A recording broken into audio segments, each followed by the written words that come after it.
सिद्धि की शादी के बाद वो ससुराल चली जाती है। पीछे रह जाती है भाभी रानी। सिद्धि के ससुराल जाते ही भाभी कहती है, अरे वाह जी वाह, सारे कपड़े मेरे। हाय रे पैंट, अरे वाह वाह, मजा आ जाएगा। अरे ये सिद्धि की अलमारी के सामने खड़े होकर क्या बड़बड़ा रही है? जाकर देख मेहमानों को विदाई की मिठाई मिली कि नहीं। अब हाँ माँ जी, क्यों नहीं, लेकिन पहले कपड़े तो बदल लूं। अब रानी आ जाती है सिद्धि के उन कपड़ों में जो वो ससुराल जाने से पहले घर छोड़ जाती है। अरे रानी, कुछ दिन रुक जाती। अरे ये तो सिद्धि बिटिया को मैंने ही दिया था, बड़ा ही फबता था उस पर, तुझ पर तो कुछ खास नहीं लग रहा। अब वो ना मेरे सारे कपड़े गीले थे तो सोचा पहन लूं। वैसे भी सिद्धि को कौन सा भी पुराने आउटडेटेड कपड़ों को पहनना है।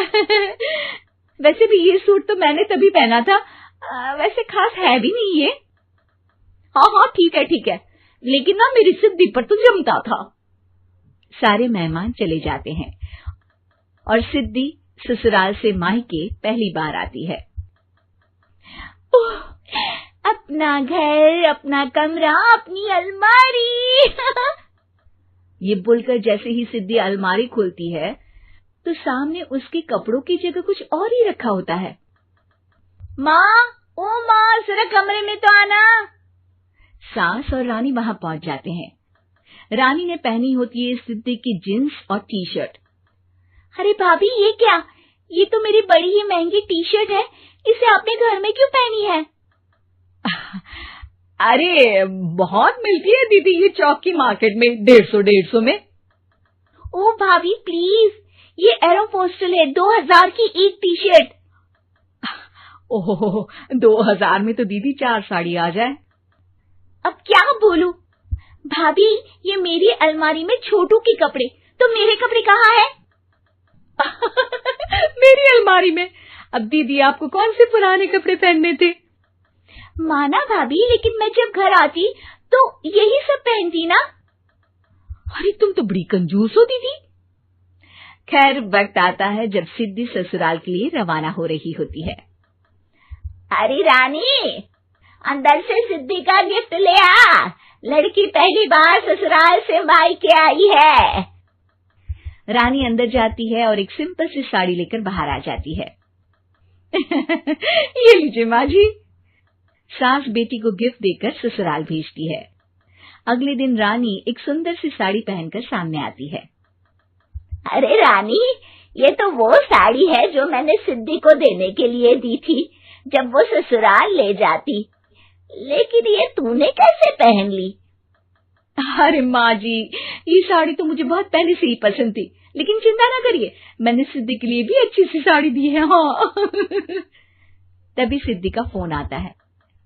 क्या माँ, कुछ अच्छा तो दिया होता ससुराल ले जाने के लिए। अरे पहले दिखा दिया होता। यूं चमकते हुए पैकेट में नौकरानी वाली साड़ी मत दिया करो माँ। अरे बेटे, वो तेरी भाभी ने ना गलती से उससे पैकेट बदल गया। हाँ, मैं कल ही तेरे भाई के हाथ से तेरा वाला पैकेट भेज दूंगी। अरे रहने दो माँ, आई एम श्योर भाभी ने अभी वही साड़ी पहनी होगी जो तुमने मेरे लिए रखी थी। तुम तो समझ नहीं पाई उनको।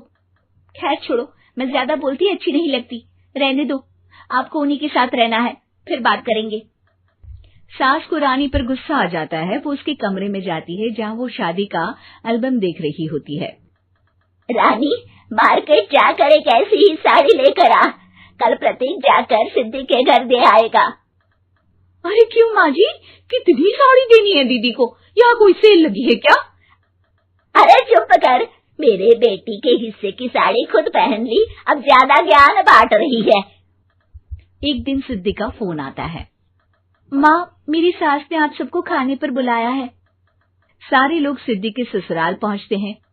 खाना खाकर वो लोग निकल रहे होते हैं कि सिद्धि की सास सभी को गिफ्ट देती है। अरे बहन जी, बेटी के घर का खाना खा लिया, यही बहुत है जो आप ऊपर से गिफ्ट भी दे रही है। अरे बहन जी, आप भी कहाँ इन बातों पर विश्वास कर रही हैं। सास सभी को गिफ्ट देती है, लेकिन रानी को जो साड़ी देती है वो अजीब सी हरे रंग की लाल रंग के बड़ी छाप वाली होती है। अरे छी, ये कौन पहनेगा? सासू माँ को तो जरी वाली इतनी सुंदर, और मेरे लिए ये नौकरानी वाली। अरे भाभी, दरअसल मैं जब भी घर आती थी आप वापसी में ऐसी ही साड़ी देती थी ना, तो माँ ने सोचा कि आपको आपकी पसंद की ही साड़ी क्यों ना दी जाए। बेचारी रानी, बोलती भी तो क्या। सिद्धि और सास रानी का चेहरा देखकर हंसने लगती है, तो रानी समझ जाती है कि अपने ही बिछाए जाल में